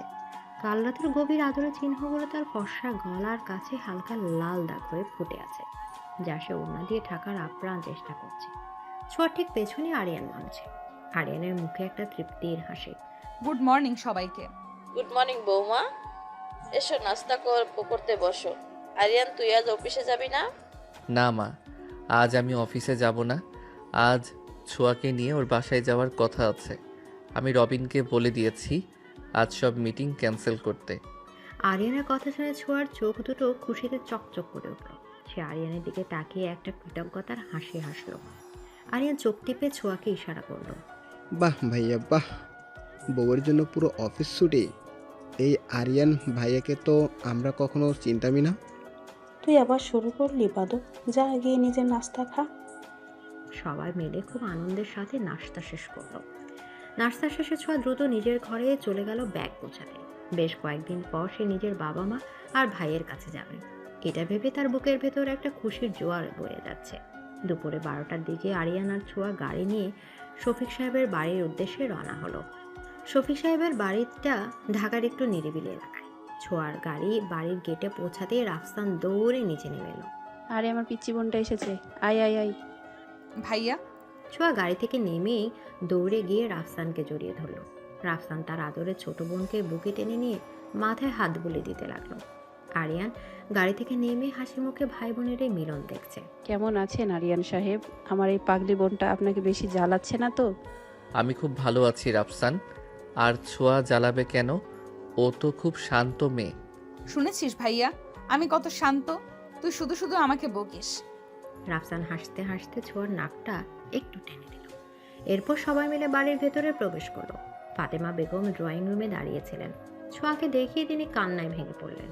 ছোঁয়া গিয়ে তার মাকে শক্ত করে জড়িয়ে ধরে নিজেও কাঁদতে শুরু করলো। শফিক সাহেবও মেয়ের মাথায় হাত বুলিয়ে চোখের পানি মুছলেন। মিতা অর্থাৎ রাফসানের স্ত্রী রান্নাঘর থেকে মিষ্টির বাটি হাতে বেরিয়ে এলো। আরে আজ এত খুশির দিনেও সবাই এভাবে কাঁদছে কেন? ছোঁয়া, তুই কিন্তু একদম শুকিয়ে গেছিস। আরিয়ান ভাইয়া, আপনি ওকে ঠিকমতো খেতে দেন নাকি? আমি তোকে সব সময় খাওয়ানোর চেষ্টা করি ভাবি, কিন্তু ও তো নিজের জেদ নিয়ে ব্যস্ত থাকে। আরিয়ান কথা শুনে ছোঁয়া একটু চোখ রাঙিয়ে আরিয়ানের দিকে তাকালো। মিতা হাসতে হাসতে সবার হাতে মিষ্টি তুলে দিল। ছোঁয়া তার পরিবারের সবার সাথে বসে দীর্ঘক্ষণ সব গল্প করলো। আরিয়ান শফিক সাহেব এবং রাফসানের সাথে দেশের বর্তমান ব্যবসার পরিস্থিতি নিয়ে আলোচনায় ব্যস্ত হয়ে পড়ল। পরিবারের এই উষ্ণতা আরিয়ানের খুব ভালো লাগছে। তার নিজের বাড়িতে অনেক নিয়ম কানুন, কিন্তু ছোঁয়াদের বাড়িতে সবাই খুব সহজ আর সাবলীল। অন্যদিকে জাহিদের অফিসে একটা থমথমে পরিবেশ বিরাজ করছে। জাহিদ রাগে ফুঁসছে। ফাহিমের পার্টিতে ছোঁয়ার কাছে অপমানিত হওয়ার পর থেকে সে প্রতিশোধ নেয়ার জন্য পাগল হয়ে আছে। তার পার্সোনাল কেবিনে রুনা সোফায় পা তুলে বসে আছে। রুনার হাতে একটা দামি সিগারেটের প্যাকেট। ওই আরিয়ানকে আমি এবার ছাড়বো না রুনা। ওর ওই পিসি বউটার এত বড় সাহসে যে সবার সামনে আমাকে আর তোমাকে অপমান করে। আমি আর কোম্পানির এমন ক্ষতি করব যে ও রাস্তায় এসে দাঁড়াবে। শুধু কোম্পানির ক্ষতি করলে হবে না ভাইয়া, আমার ওই ছোঁয়াকে শিক্ষা দিতে হবে। ও আমার সামনে থেকে আরিয়ানকে ছিনিয়ে নিয়ে অহংকার দেখাচ্ছে। আমি আরিয়ানকে আমার নিজের করে নেব। ওর ওই ছোঁয়া বসে বসে কাঁদবে। তুই কীভাবে করবি এসব? আরিয়ান তো তোকে পাত্তাই দেয় না। সেটা তুমি আমার উপর ছেড়ে দাও। আগামী মাসে আরিয়ানের কোম্পানি একটা বিশাল প্রজেক্ট নিয়ে মালয়েশিয়া যাওয়ার কথা আছে। আমি যে কোনো মূল্যে ওই প্রজেক্টের টিমে যুক্ত হব। দেশের বাইরে আরিয়ানকে একা পেলে আমি আমার খেলটা ঠিকই খেলতে পারবো। আর ছোঁয়াকে এমন কিছু প্রমাণ পাঠাবো যে সে নিজেই আরিয়ানকে ডিভোর্স দিয়ে দেবে। রুনা একটা কুটিল হাসি হাসলো। জাহিদের রুনার এই প্ল্যানটা শুনে একটু শান্ত হলো। ভাই বোন মিলে আরিয়ানের সংসার এবং ব্যবসা ধ্বংস করার এক গভীর চক্রান্তে মেতে উঠল। তাদের এই বিষাক্ত চিন্তার কোনো খবরই আরিয়ান বা ছোঁয়া জানে না। রাত 10টা বাজে। ছোঁয়াদের বাড়ির ডাইনিং টেবিলে বিশাল আয়োজন করা হয়েছে। ফাতেমা বেগম নিজের হাতে তার জামাইয়ের জন্য 8-9 পদের রান্না করেছেন। আরিয়ান এত খাবার দেখে একটু ঘাবড়ে গেল। মা, এত কিছু রান্না করার কি দরকার ছিল? আমি তো খুব অল্প খাবার খাই। বাবা, তুমি আমাদের বাড়িতে প্রথমবার এসেছো বিয়ের পর। একটু কষ্ট করে হলেও সব আইটেম একটু একটু করে চেখে দেখো। হ্যাঁ আরিয়ান, তুমি লজ্জা পেও না, এটা তোমার নিজের বাড়ি মনে করে খাও। আরিয়ান আর চোখে ছোঁয়ার দিকে তাকাতে ছোঁয়া মুচকি হেসে চোখ নামিয়ে নিল। ডিনার শেষে সবাই বেশ কিছুক্ষণ আড্ডা দিল। রাত 11টার দিকে ফাতেমা বেগম আরিয়ান আর ছোঁয়াকে ঘুমানোর জন্য ছোঁয়ার পুরনো বেডরুমে পাঠিয়ে দিলেন। ছোঁয়ার ঘরটা খুব একটা বড় নয়। একটা মাঝারি সাইজের খাট, একটা ওয়ার্ড্রোব আর জানালার পাশে একটা ছোট পড়ার টেবিল। পুরো ঘরটা খুব ছিমছাম করে সাজানো। আরিয়ান ঘরে ঢুকে দরজাটা বন্ধ করে দিল। সে নিজের শার্টের বোতামগুলো খুলতে খুলতে চারপাশটা দেখছে। তুমি এত ছোট একটা ঘরে থাকতে আগে? আমাদের বাড়ির বাথরুমটাও তো তোমার এই ঘরের চেয়ে বড়। বড়লোকি অহংকার দেখাচ্ছ? এই ছোট্ট ঘরটাতেই আমার পুরো জীবন কেটেছে। এখানে আমার অনেক স্মৃতি জড়িয়ে আছে। তোমার যদি এই ছোটখাটো এই ছোটখাটে ঘুমাতে কষ্ট হয় তাহলে তুমি ফ্লোরে গিয়ে ঘুমাও। ছোঁয়া একটু অভিমানী গলায় কথাগুলো বলল। সে জানলার পাশে গিয়ে বাইরের দিকে তাকিয়ে রইল। আরিয়ান বুঝতে পারলো ছোঁয়ার মন খারাপ হয়েছে। সে নিজের শার্টটা চেয়ারে রেখে ধীরে পায়ে ছোঁয়ার পেছনে গিয়ে দাঁড়ালো। পেছন থেকে নিজের 2 হাতে দিয়ে ছোঁয়ার পেটটা শক্ত করে জড়িয়ে ধরে ছোঁয়ার কাঁধে নিজের থুতনি রাখলো। আমি কি অহংকার করে বলেছি পাগল? আমি শুধু ভাবছিলাম এই ছোট ঘরটাতে একটা পরী কিভাবে এতদিন লুকিয়েছিল। আমি তো তোমাকে রাগানোর জন্য মজা করছিলাম। আমাকে এত ভালোবাসো কেন আরিয়ান? ছোঁয়ার গলায় একটু অদ্ভুত ইমোশন। সে নিজের হাত দিয়ে আরিয়ানের হাতের উপর চাপ দিল। কারণ তুমি আমার জীবনের সেই আলো যেটা আমি অনেক বছর ধরে খুঁজছিলাম। তুমি না থাকলে আমার জীবনটা একটা রোবটের মতো হয়ে যেত। তুমি কখনো আমাকে ছেড়ে যাবে না তো? যদি কখনো দেখো আমি অনেক বেশি জেদ করছি, অনেক বেশি অত্যাচার করছি তোমার উপর, তখন কি বিরক্ত হয়ে আমাকে দূরে সরিয়ে দিবে? ছোঁয়া ঘুরে দাঁড়িয়ে আরিয়ানের চোখের দিকে তাকালো। ছোঁয়ার চোখ দুটো পানিতে ছলছল করছে। আরিয়ান ছোঁয়ার 2 গালে নিজের 2 হাত রেখে ছোঁয়ার চোখের পানিগুলো মুছে দিল। পৃথিবীর সব কিছু ধ্বংস হয়ে যেতে পারে ছোঁয়া, কিন্তু তোমার প্রতি আমার ভালোবাসা কোনোদিন শেষ হবে না। তোমার এই রোমান্টিক অত্যাচারগুলো ছাড়া আমি এক মুহূর্তও বাঁচতে পারবো না। তুমি আমার জীবনের সবচেয়ে সুন্দর উপহার। আরিয়ান আর কোনো কথা না বলে ছোঁয়ার কপালে একটা দীর্ঘ চুমু এঁকে দিল। ছোঁয়া আরিয়ানের বুকে মুখ গুজে তাকে শক্ত করে জড়িয়ে ধরল। ঘরের বাইরে চাঁদের আলো জানালার গ্রিল গলে ছায়ার ছোঁয়ার খাটের উপর এসে পড়েছে। আরিয়ান ছোঁয়াকে পাঁজাগোলা করে কোলে তুলে নিয়ে সেই ছোট খাটটার উপর শুয়ে দিল। আজ তাদের মাঝে কোনো দূরত্ব নেই। ছোঁয়ার পুরনো ঘরের এই ছোট বিছানাটা আজ তাদের দুজনের এক বিশাল ভালোবাসার সাম্রাজ্য হয়ে উঠেছে। আরিয়ান নিজের শরীরটা ছোঁয়ার শরীরের উপর এলিয়ে দিয়ে ছোঁয়ার ঠোঁটে গভীরভাবে চুমু খেতে শুরু করলো। ছোঁয়াও নিজের সবটুকু আবেগ দিয়ে আরিয়ানকে সাড়া দিচ্ছে। রাতের নিস্তব্ধতা ভেঙে শুধু দুজনের ভালোবাসার ফিসফিসানি আর গভীর দীর্ঘশ্বাসের শব্দ পুরো ঘরটাকে এক পবিত্র রোমান্সের চাদরে মুড়ে দিল। তুমি আমাকে ছেড়ে এত দূরে যাবে আরিয়ান? আমি তোমাকে কিছুতেই যেতে দেবো না। তুমি মালয়েশিয়া যাবে না, আমি বলে দিচ্ছি। পাগল মেয়ে, এটা তো মাত্র 4 দিনের একটা বিজনেস ট্রিপ। এই প্রজেক্টটা আমার কোম্পানির জন্য কতটা ইম্পর্ট্যান্ট সেটা তো তুমি জানো। আমি কাজ শেষ করেই তোমার কাছে উড়ে আসব। আমার কিছু শোনার দরকার নেই। 4 দিন আমি তোমাকে ছাড়া কিভাবে থাকবো? রাতে আমাকে কে জড়িয়ে ধরে ঘুম পাড়াবে? সকালের মিষ্টি রোদ ছোঁয়াদের বাড়ির ছোট জানালার গ্রিল গলে বিছানার উপর এসে পড়েছে। আরিয়ান এখনো খালি গায়ে বিছানায় শুয়ে আছে। তার ছোঁয়া তার চওড়া বুকের উপর মাথা রেখে শক্ত করে তাকে জাপটে ধরে আছে। কাল রাতে তীব্র ভালোবাসার পর দুজনের শরীরেরই এক অদ্ভুত ক্লান্তি, কিন্তু মনের ভেতর ভালোবাসার গভীরতা যেন আরও কয়েক গুণ বেড়ে গেছে। ছোঁয়ার গলার কাছে আরিয়ানের দেওয়া গভীর আদরের লালচে দাগগুলো স্পষ্ট হয়ে আছে। আরিয়ান নিজের এক হাত দিয়ে ছোঁয়ার খোলা চুলে বিলি কাটছে, আর অন্য হাত দিয়ে ছোঁয়ার খালি পিঠের উপর আলতো করে আদর বুলিয়ে দিচ্ছে। ছোঁয়া আরিয়ানের বুকের লোমগুলোর ভেতর নিজের ছোট ছোট আঙুল চালিয়ে দিচ্ছে। আরিয়ানের মালয়েশিয়া যাওয়ার কথা শুনে ছোঁয়ার মনটা ভীষণ খারাপ হয়ে গেছে। সে নিজের 2 পা দিয়ে আরিয়ানের পা দুটো আষ্টে পৃষ্ঠে পেঁচিয়ে ধরেছে, যেন আরিয়ান কোনোভাবেই উঠে যেতে না পারে। আরিয়ান ছোঁয়ার এই পাগলামি দেখে একটা তৃপ্তির হাসি হাসল। সে নিজের ঘাটটা একটু বাঁকিয়ে ছোঁয়ার কপালের উপর একটা উষ্ণ চুমু এঁকে দিল। আমি তো চাইলেই তোমাকে আমার সুটকেসের ভেতর ভরে নিয়ে যেতে পারি না ছোঁয়া। তুমি বাড়িতে সবার সাথে থাকবে, সময় খুব তাড়াতাড়ি কেটে যাবে। তুমি গেলে আমাকেও সাথে করে নিয়ে চলো। আমি তোমার পিএ হয়ে তোমার ফাইলগুলো গুছিয়ে দেব। তাও আমি তোমাকে একা ছাড়বো না। ছোঁয়ার কথা শুনে আরিয়ান হো হো করে হেসে উঠল। সে ছোঁয়ার গাল দুটো নিজের 2 হাত দিয়ে চেপে ধরে তার ঠোঁটে একটা গম্ভীর এবং দীর্ঘ চুমু খেল।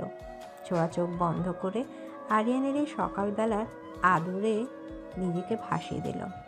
বেশ কিছুক্ষণ পর আরিয়ান ছোঁয়াকে ছেড়ে দিয়ে বিছানা থেকে উঠে পড়ল। ছোঁয়া মুখ গোমড়া করে বিছানায় বসে রইল। ফ্রেশ হয়ে তারা দুজন ডাইনিং টেবিলে এলো। ফাতেমা বেগম সকালে নাস্তার জন্য গরম গরম পরোটা আর গরুর মাংসের ভুনা নিয়ে অপেক্ষা করছে। শফিক সাহেব আর রাফসানও বসে আছে। কিরে পিচ্ছি, তোর মুখটা এত অন্ধকার কেন আজ?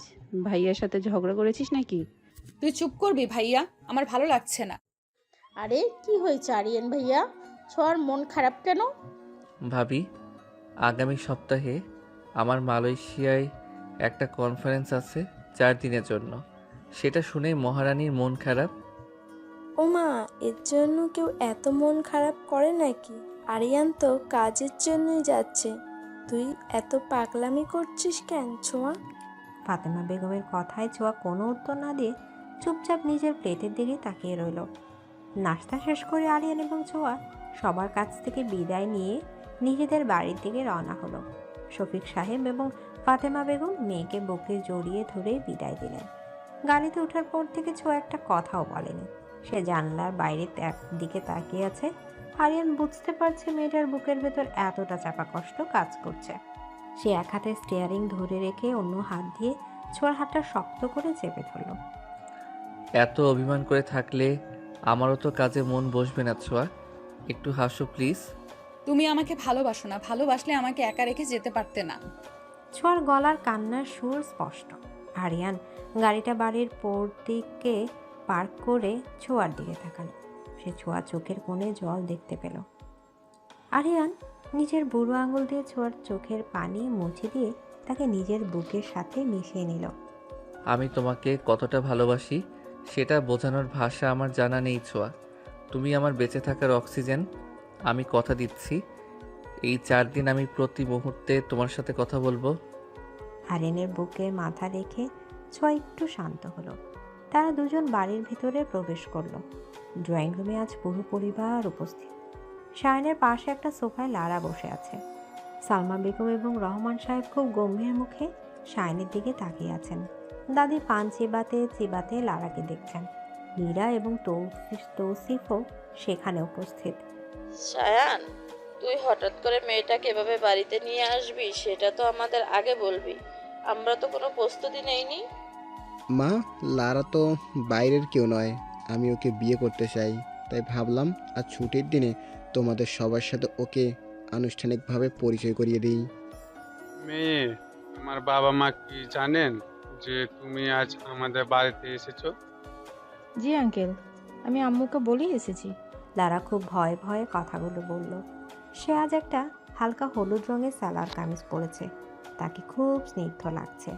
ছোঁয়া পরিস্থিতি স্বাভাবিক করার জন্য দ্রুত লারার পাশে গিয়ে বসলো এবং লারার হাতটা ধরল। মা, লারা মেয়েটা অনেক ভালো, সায়ান ওকে অনেক ভালোবাসে, খুব ভালোবাসে। আপনারা ওকে আশীর্বাদ করুন। বৌমা, ঠিকই বলেছ। আমার এই গাধা নাতিটা অন্তত একটা ভালো কাজ করেছে জীবনে। মেয়েটাকে আমার খুব পছন্দ হয়েছে। ওরে রহিমা, মিষ্টি নিয়ে আয় তো ভেতরে থেকে। দাদির কথায় পুরো ঘরের থমথমে পরিবেশটা মুহূর্তের মধ্যে আনন্দে ভরে গেল। শায়ন স্বস্তির নিঃশ্বাস ফেলল। সালমা বেগমও লারার মাথায় হাত বুলিয়ে দিলেন। নীরা লারাকে জড়িয়ে ধরল। পরিবারের এই সুন্দর মুহূর্তগুলোর মাঝেই আরিয়ানের মোবাইলটা বেজে উঠল। কল করছে ফাহিম। আরিয়ান একটু দূরে গিয়ে কলটা রিসিভ করলো। দোস্ত, একটা খুব খারাপ খবর আছে। কি খবর ফাহিম? প্রজেক্টের কোনো সমস্যা? মালয়েশিয়ার ওই প্রজেক্টে ইনভেস্টররা একটা নতুন শর্ত জুড়ে দিয়েছে। তারা জাহিদের কোম্পানির সাথে আমাদের জয়েন্ট ভেঞ্চারে কাজ করতে বাধ্য করছে। আর সবচেয়ে জঘন্য খবর হলো জাহিদ নিজে যাচ্ছে না, সে রুনাকে ওই প্রজেক্টের হেড হিসাবে মালয়েশিয়ায় পাঠাচ্ছে। ফাহিমের কথা শুনে আরিয়ানের পায়ের তলা থেকে যেন মাটি সরে গেল। রুনা মেয়েটার নাম শুনলেই আরিয়ানের ঘেন্না লাগে। আর এখন তাকে এই মেয়েটার সাথেই 4 দিন মালয়েশিয়ায় কাজ করতে হবে। আরিয়ান রাগে নিজের হাতের মুঠো শক্ত করে ফেলল। ফাহিম, তুই ইনভেস্টরদের বল এই ডিলটা আমি ক্যান্সেল করে দেব। আমি ওই জাহিদার রুনার সাথে কোনো কাজ করতে চাই না। সেটা সম্ভব নয় আরিয়ান, আমরা অলরেডি কন্ট্রাক্ট সাইন করে ফেলেছি। এখন পিছিয়ে এলে কোম্পানির শেয়ার ধসে পড়বে এবং আমাদের বিশাল অঙ্কের জরিমানা দিতে হবে। তোকে একটু মাথা ঠান্ডা করে কাজটা সামলাতে হবে। তুই শুধু প্রফেশনালি তোর কাজটা করবি, রুনার সাথে পার্সোনাল কোনো কথা বলার দরকার নেই। আমি আর রবিন তোকে পুরো সাপোর্ট দেবো এখান থেকে। আরিয়ান বাধ্য হয়ে রাজি হলো, কিন্তু সে জানে এই খবরটা ছোঁয়া শুনলে পুরো বাড়ি মাথায় তুলবে। আরিয়ান ফোনটা পকেটে রেখে ড্রয়িং রুমে ফিরে এলো। তার কপালে চিন্তার ভাঁজ স্পষ্ট। ছোঁয়া আরিয়ানের মুখ থেকে বুঝতে পারলো কিছু একটা গন্ডগোল হয়েছে। সে আরিয়ানের কাছে এগিয়ে গেল। কি হয়েছে আরিয়ান? ফাহিম ভাইয়া কি বলল? কিছু না, অফিসের একটু কাজ। তুমি লারার সাথে গল্প করো, আমি একটু কেবিন থেকে আসছি। আরিয়ান দ্রুত নিজের স্টাডি রুমে চলে গেল। ছোঁয়া বুঝতে পারলো আরিয়ান কিছু একটা লুকাচ্ছে। বিকেলবেলা ছোঁয়া আরিয়ানের স্টাডি রুমে গিয়ে দেখলো আরিয়ান ল্যাপটপে খুব মনোযোগ দিয়ে কাজ করছে। ছোঁয়া গিয়ে আরিয়ানের চেয়ারের হাতলের উপর বসলো এবং আরিয়ানের ল্যাপটপের স্ক্রিনটা বন্ধ করে দিল। আমাকে সত্যি কথাটা বলবে তুমি? ফাহিম ভাইয়া কি বলছে? এদিকে আরিয়ান একটা দীর্ঘশ্বাস পড়ল। সে জানে ছোঁয়ার কাছ থেকে কোনো কিছুই লুকানো সম্ভব নয়। সে ছোঁয়াকে রুনার মালয়েশিয়া যাওয়ার ব্যাপারটা খুলে বলল। আরিয়ানের কথা শেষ হওয়ার আগেই ছোঁয়ার চোখ মুখ রাগে লাল হয়ে গেল। সে চেয়ার থেকে উঠে দাঁড়িয়ে চিৎকার করে উঠল, আমি জানতাম ওই ডাইনি মেয়েটা এটাই প্ল্যান ছিল। সে ইচ্ছে করে এই প্রজেক্টে ঢুকেছে শুধু তোমার কাছাকাছি যাওয়ার জন্য। তুমি কোনোভাবেই মালয়েশিয়া যাবে না আরিয়ান। ছোঁয়া, বোঝার চেষ্টা করো, এটা আমার কোম্পানির ভবিষ্যৎ। আমি কন্ট্রাক্ট ভাঙতে পারবো না। আমি কথা দিচ্ছি আমি রুনার ছায়াও মারাবো না। তুমি কি আমাকে বিশ্বাস করো না? আমি তোমাকে বিশ্বাস করি আরিয়ান, কিন্তু এই মেয়েটাকে এক ফোঁটাও বিশ্বাস করি না। ও একটা কালনাগিনী, ও তোমাকে ফাঁসানোর চেষ্টা করবে। ছোঁয়া রাগে কাঁপতে কাঁপতে নিজের বেডরুমে চলে গেল। আরিয়ান বুঝতে পারছে ছোঁয়ার এই অধিকারবোধ কতটা খাঁটি। সে নিজের কাজ গুছিয়ে নিয়ে রাতের বেলা বেডরুমে প্রবেশ করলো। ছোঁয়া ব্যালকনিতে দাঁড়িয়ে কাঁদছে। আরিয়ান ধীর পায়ে ছোঁয়ার পেছনে গিয়ে তাকে নিজের 2 হাত দিয়ে শক্ত করে জড়িয়ে ধরল। আমার পিচ্চি বউটার চোখে পানি আমি একদম সহ্য করতে পারি না। তুমি আমাকে এত কষ্ট দাও কেন আরিয়ান? আরিয়ান ছোঁয়াকে নিজের দিকে ঘুরিয়ে নিল। সে নিজের 2 হাত দিয়ে ছোঁয়া চোখের পানি মুছে দিয়ে তাকে পাঁচা গলা করে কোলে তুলে নিল। ছোঁয়া কোনো বাধা দিল না। আরিয়ান ছোঁয়াকে নিয়ে সরাসরি বিছানায় শুয়ে দিল। আজ রাতের পরিবেশটা একটু অন্যরকম। ছোঁয়ার ভেতরে হারানোর ভয় আর আরিয়ানের ভেতরে ছোঁয়াকে শান্ত করার এক তীব্র বাসনা। আরিয়ান ছোঁয়ার ঠোঁটে নিজের ঠোঁট ডুবিয়ে দিল। এই চুমুটার মধ্যে কোনো তাড়াহুড়া নেই, আছে শুধু এক গভীর আশ্বাস। ছোঁয়া নিজের 2 হাত দিয়ে আরিয়ানের পিঠ খামচে ধরে ঝুমুর তীব্রতা বাড়িয়ে দিল। সে যেন নিজের সর্বস্ব দিয়ে আরিয়ানকে আঁকড়ে ধরে রাখতে চাইছে। আরিয়ান ছোঁয়ার শাড়ির আঁচলটা সরিয়ে দিয়ে তার ফর্সা গলায়, কাঁধে এবং বুকে একটার পর একটা উষ্ণ চুমু এঁকে দিতে লাগলো। ছোঁয়ার শরীরে উত্তেজনা ধনুকের মতো বেঁকে যাচ্ছে। শরীরের ভেতরে নীল আলোতে তাদের দুজনের এই গভীর রোমান্স এক অন্য মাত্রায় পৌঁছে গেল। ছোঁয়া আরিয়ানের শার্টের বোতামগুলো এক টান ছেড়ে ফেলল। সে নিজের উষ্ণ ঠোঁট দিয়ে আরিয়ানের চওড়া বুকে একটার পর একটা কামড় বসিয়ে দিতে লাগলো, যেন সে আরিয়ানের শরীরে নিজের অধিকারের মোহ রেখে দিচ্ছে। আরিয়ান যন্ত্রণা এবং উত্তেজনা একটা ভোগানির শব্দ করে উঠল। সে ছোঁয়ার শরীরকে নিজের শরীরের নিচে পুরোপুরি চাপা দিয়ে তাকে এক চূড়ান্ত ভালোবাসার সাগরে ভাসিয়ে নিয়ে গেল। রাতের অন্ধকার যত গভীর হলো তাদের ভালোবাসার তীব্রতা যেন ততই বাড়তে লাগলো। 3 দিন পর মালয়েশিয়ার কুয়ালালামপুর শহর। আরিয়ান এবং তার পার্সোনাল অ্যাসিস্ট্যান্ট রবিন একটা 5 স্টার হোটেলের লবিতে দাঁড়িয়ে আছে। প্রজেক্টের প্রথম মিটিং আজ রাতেই। আরিয়ান খুব ক্লান্ত। ঠিক সেই মুহূর্তে লবিতে প্রবেশ করলো রুনা। রুনার পরনে একটা কালো রঙের অত্যন্ত খোলামেলা শর্ট ড্রেস, তার ঠোঁটে গাঢ় লাল লিপস্টিক। রুনা সোজা আরিয়ানের দিকে এগিয়ে এলো। Hi Aryan, welcome to Malaysia. Robin, আমার রুমের চাবিটা দাও, আমি ফ্রেশ হতে যাব। আরিয়ান রুনাকে সম্পূর্ণ এড়িয়ে গিয়ে রবিনের দিকে তাকিয়ে কথাগুলো বলল। রুনা অপমানিত বোধ করলেও মুখে একটা প্লাস্টিকের হাসি ধরে রাখল। আরিয়ান, তুমি এত রুড হচ্ছ কেন? আমরা তো এখানে একসাথে কাজ করতে এসেছি। আজ রাতে মিটিংয়ের পর আমরা একসাথে ডিনার করতে পারি? আমার পার্সোনাল স্পেসে ঢোকার চেষ্টা করবেন না রুনা, মিটিং রুমে দেখা হবে। আরিয়ান রবিনকে দিয়ে লিফটের দিকে চলে গেল। রুনা রাগে দাঁত কিরমির করতে লাগলো। সে নিজের মনে মনে প্রতিজ্ঞা করলো যে আজ রাতেই সে আরিয়ানের ওই অধিকার অহংকার ভেঙে ঘুরিয়ে দেবে। রাত 9টায় কনফারেন্স শেষ হলো। আরিয়ান নিজের রুমে ফিরে যাওয়ার জন্য লিফটের দিকে এগোচ্ছিল। হঠাৎ একটা ওয়েটার ট্রে হাতে নিয়ে আরিয়ানের পাশ কাটিয়ে যাওয়ার সময় ইচ্ছা করে এক গ্লাস অরেঞ্জ জুস আরিয়ানের সাদা শার্টের উপর ফেলে দিল। I am so sorry, sir. Please forgive me. Aryan বিরক্তিতে নিজের কপাল কুঁচকে ফেলল। তার শার্টের সামনের অংশটা পুরোপুরি ভিজে গেছে এবং জুসের দাগ লেগে আছে। It's okay, just be careful next time. Aryan দ্রুত লিফটে উঠে নিজের ফ্লোরে চলে এলো। সে নিজের রুমের কার্ড পাঞ্চ করে ভেতরে ঢুকতেই দেখল রুনা তার রুমের সোফায় বসে আছে। আরিয়ান চমকে উঠল। আপনি আমার রুমে কি করছেন? How dare you? আরে রিল্যাক্স আরিয়ান, আমি তো জাস্ট একটা ফাইল দিতে এসেছিলাম।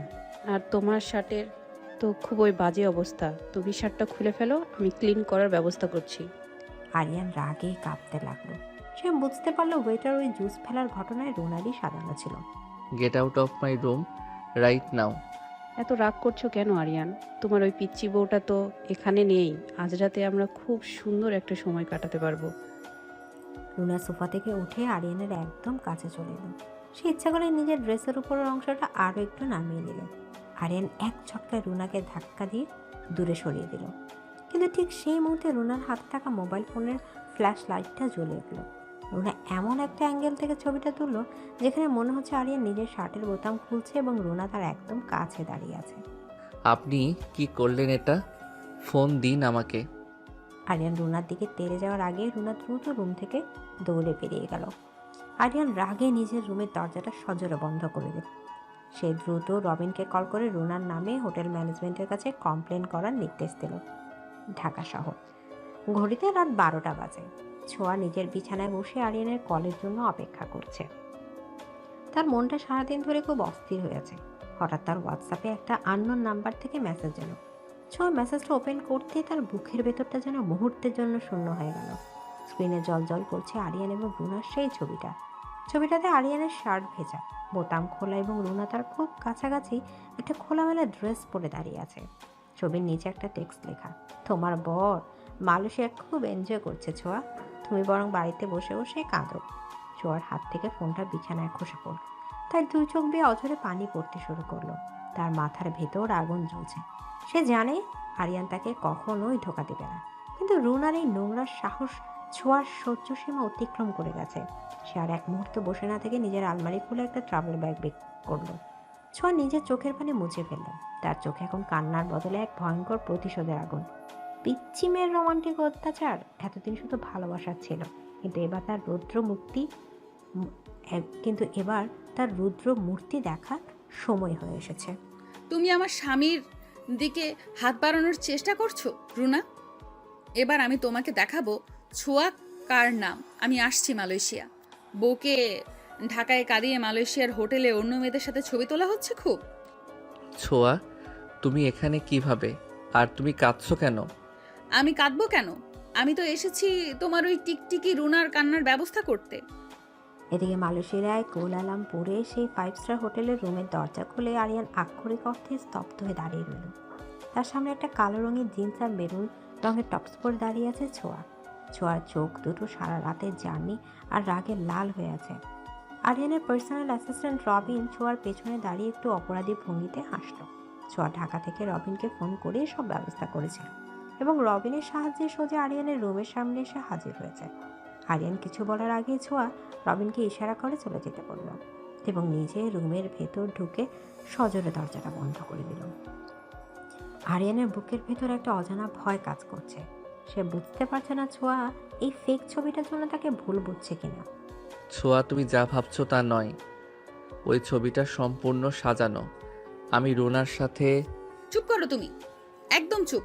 তুমি কি ভেবেছো আমি ওই 2 টাকার একটা সস্তা মেয়ের পাঠানো ছবি দেখে আমার নিজের স্বামীকে সন্দেহ করব? আমি জানি তুমি আমাকে কতটা ভালোবাসো, কিন্তু এই মেয়েটার এত বড় সাহস যে সে আমার বরের দিকে নজর দেয় এবং আমাকে ছবি পাঠায়। আজ ওর একদিন কি আমার একদিন। ছোঁয়ার কথাগুলো শুনে আরিয়ানের বুকের উপর থেকে যেন একটা বিশাল পাথর নেমে গেল। তার চোখে কৃতজ্ঞতার পানি চলে এলো। এই 21 বছরের পিচ্চি মেয়েটা তাকে যতটা বিশ্বাস করে পৃথিবীর আর কেউ তাকে এতটা গভীরভাবে বুঝতে পারবে না। আরিয়ান এক মুহূর্ত অপেক্ষা না করে ছোঁয়াকে এক ছটকায় নিজের বুকের সাথে মিশিয়ে নিল। সে নিজের শক্তিশালী 2 হাত দিয়ে ছোঁয়ার পিঠ শক্ত করে জড়িয়ে ধরল। তুমি আমাকে পাগল করে দেবে ছোঁয়া। আমি সারা রাত ঘুমাতে পারিনি। আমার শুধু তোমার কথা মনে পড়ছিল। আরিয়ান, আমাকে একটু ছাড়ো, আমার দম বন্ধ হয়ে আসছে। আরিয়ান ছোঁয়াকে ছাড়ল না, বরং তাকে কোলে তুলে নিয়ে সহজা বিছানায় ফেলে দিল। ছোঁয়া খিলখিল করে হেসে উঠল। আরিয়ান নিজের পুরো শরীর দিয়ে ছোঁয়াকে বিছানার উপর আটকে ফেলল। তার চোখের দৃষ্টিতে এক বন্য ভালোবাসা। সে ছোঁয়ার 2 হাত বিছানার সাথে চেপে ধরে ছোঁয়ার ঠোঁটে একটা গভীর এবং দীর্ঘ চুমু খেল। ছোঁয়ার জার্নির সব ক্লান্তি যেন আরিয়ানের এই একটা চুমুতেই দূর হয়ে গেল। সে নিজের চোখ বন্ধ করে আরিয়ানের এই পাগলামি উপভোগ করতে লাগলো। আরিয়ানের উষ্ণ ঠোঁট ছোঁয়ার গলা এবং ঘাড়ের কাছে একটার পর একটা আদরের চিহ্ন বসিয়ে দিতে লাগলো। ছোঁয়া উত্তেজনায় আরিয়ানের চুলগুলো শক্ত করে খামচে ধরল। বেশ কিছুক্ষণ পর আরিয়ান হাঁপাতে হাঁপাতে ছোঁয়ার কপালে মাথা ঠেকিয়ে থামল। তুমি এখন একটু রেস্ট নাও, 1 ঘন্টা পর ইনভেস্টরদের সাথে ওই ডিলের ফাইনাল সাইনিং আছে। আমি মিটিং শেষ করেই আসছি। আমি রেস্ট নিব না, আমিও তোমার সাথে ওই মিটিংয়ে যাব। আজ আমি রুনাকে ওর আসল জায়গাটা দেখে তবেই শান্ত হব। 1 ঘন্টা পর হোটেলে বিশাল কনফারেন্স রুম। মালয়েশিয়ান ইনভেস্টররা বসে আছেন। জাহিদ এবং রুনা খুব আত্মবিশ্বাসী ভঙ্গিতে একপাশে বসে আছে। রুনার মুখে একটা কুটিল হাসি। সে ভাবছে কাল রাতে ছবিটা দেখে ছোঁয়া হয়তো এতক্ষণে আরিয়ানের সাথে বিশাল ঝগড়া বাঁধিয়ে দিয়েছে এবং আরিয়ান আজ মিটিংয়ে ফোকাস করতে পারবে না। ঠিক সেই মুহূর্তে কনফারেন্সের রুমের দরজা খুলে ভেতরে প্রবেশ করলো আরিয়ান। আর তার ঠিক পাশে হাত ধরে মাথা উঁচু করে হেঁটে আসছে ছোঁয়া। ছোঁয়ার পরনে একটা অত্যন্ত মার্জিত কালো শাড়ি। তাকে দেখতে কোনো মহারানীর চেয়ে কম লাগছে না। ছোঁয়াকে দেখে রুনার মুখের হাসি মুহূর্তের মধ্যে মিলিয়ে গেল। জাহিদও অবাক হয়ে তাকিয়ে রইল। আরিয়ান, এটা একটা প্রফেশনাল মিটিং, তুমি তোমার স্ত্রীকে এখানে নিয়ে এসেছো কেন? আমার স্ত্রী আমার কোম্পানির অন্যতম শেয়ার হোল্ডার। এই প্রজেক্টের ব্যাপারে কথা বলার সম্পূর্ণ অধিকার তার আছে। আরিয়ান খুব শান্ত গলায় কথাগুলো বলে নিজের চেয়ারে বসলো এবং ছোঁয়াকে পাশের চেয়ারে বসালো। ইনভেস্টররা মিটিং শুরু করলেন। জাহিদ তার কোম্পানির প্রেজেন্টেশন দিতে শুরু করলো। ঠিক তখনই ছোঁয়া রবিনকে একটা ইশারা করলো। রবিন প্রজেক্টরের স্ক্রিন অন করে দিল। সেখানে ব্যবসার প্রেজেন্টেশনের বদলে হোটেলের করিডোরের সিসিটিভি ফুটেজ চলতে শুরু করলো। ফুটেজে পরিষ্কার দেখা যাচ্ছে রুনা একটা ওয়েটারকে টাকা দিচ্ছে এবং ওয়েটার ইচ্ছাকৃতভাবে আরিয়ানের শার্টে জুস ফেলে দিচ্ছে। এরপর রুনা আরিয়ানের রুমে ঢুকে জোর করে একটা ফেক ছবি তুলছে। মিস্টার জাহিদ, আপনারা কি ব্যবসার নামে নোংরামি করতে এখানে এসেছেন? আপনার বোন কাল রাতে আমার স্বামীর রুমে জোর করে ঢুকে একটা ফেক ছবি তুলে আমাকে ব্ল্যাকমেল করার চেষ্টা করেছে। যারা এত নিচু মন মানসিকতার, তাদের সাথে আমার স্বামীর কোনো ডিল সাইন করবে না। স্বর স্পষ্ট এবং রাগী গলার স্বরে পুরো কনফারেন্স রুমে পিন পতন নীরবতা নেমে এলো। ইনভেস্টররা জাহিদ এবং রুনার দিকে অত্যন্ত বিরক্ত নিয়ে তাকালেন। Mister Zahid, this is unexpectable. আমরা আপনাদের কোম্পানির সাথে কোনো কাজ করতে চাই না। এই পুরো প্রজেক্টটা আরিয়ান সাহেবের কোম্পানি একাই হ্যান্ডেল করবে। জাহিদ রাগে অপমানে লাল হয়ে গেল। সে রুনার দিকে একটা জ্বলন্ত দৃষ্টি নিক্ষেপ করে দ্রুত কনফারেন্স রুম থেকে বেরিয়ে গেল। রুনা মাথা নিচু করে নিজের অপমান হজম করে জাহিদের পেছন পেছন ছিটকে বেরিয়ে গেল। ছোঁয়া একটা স্বস্তির নিঃশ্বাস ফেলল। আরিয়ান মুগ্ধ দৃষ্টিতে নিজের স্ত্রীর দিকে তাকিয়ে আছে। মিটিং শেষে আরিয়ান এবং ছোঁয়া রুমে ফিরে এলো। ঢাকা থেকে ফাহিমের ভিডিও কল এলো। দোস্ত, আমি সব শুনেছি রবিনের কাছে। ছোঁয়া যে কাজটা করেছে সেটা সত্যিই অবিশ্বাস্য। আমাদের কোম্পানি একটা বিশাল ক্ষতির হাত থেকে বেঁচে গেল। ছোঁয়া, তুমি সত্যিই দারুণ। আমি তো আগেই বলেছিলাম তুমি ভাইয়াকে একদম ঠিক করে রাখতে পারবে। ফাহিমের স্ত্রী রিয়া স্ক্রিনের পাশ থেকে কথাগুলো বলল। ছোঁয়া হাসি মুখে তাদের সাথে কথা বলল। ফোনটা রাখার সাথে সাথে তানিয়ারও কল এলো। তানিয়া ছোঁয়ার বেস্ট ফ্রেন্ড। দোস্ত, একটা বিশাল খবর আছে।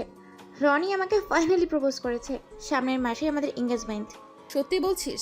আমি তো অনেক খুশি হয়েছি। তুই চিন্তা করিস না, আমি দেশে ফিরে তোর সব শপিং করিয়ে দেব। সবার সাথে কথা বলা শেষ করে ছোঁয়া ফোনটা বিছানায় রাখলো। আরিয়ান পেছন থেকে এসে ছোঁয়ার খালি পেটটা নিজের 2 হাত দিয়ে জড়িয়ে ধরল। সে ছোঁয়ার কানের কাছে মুখ নিয়ে ফিসফিস করে কথা বলতে শুরু করলো। আমার পিচ্চি বউটা আজ আমাকে বাঁচিয়ে দিল। আমি তোমাকে কি উপহার দেব বলো? আমার কোনো উপহার লাগবে না। তুমি শুধু আজ সারাদিন আমাকে আদর করবে। আমি তোমাকে এক মুহূর্তের জন্য এই রুম থেকে বের হতে দেব না। ছোঁয়া ঘুরে দাঁড়িয়ে নিজের 2 হাত দিয়ে আরিয়ানের গলা পেঁচিয়ে ধরল। আরিয়ান ছোঁয়াকে কোলে তুলে নিয়ে বিছানায় ফেলে দিল।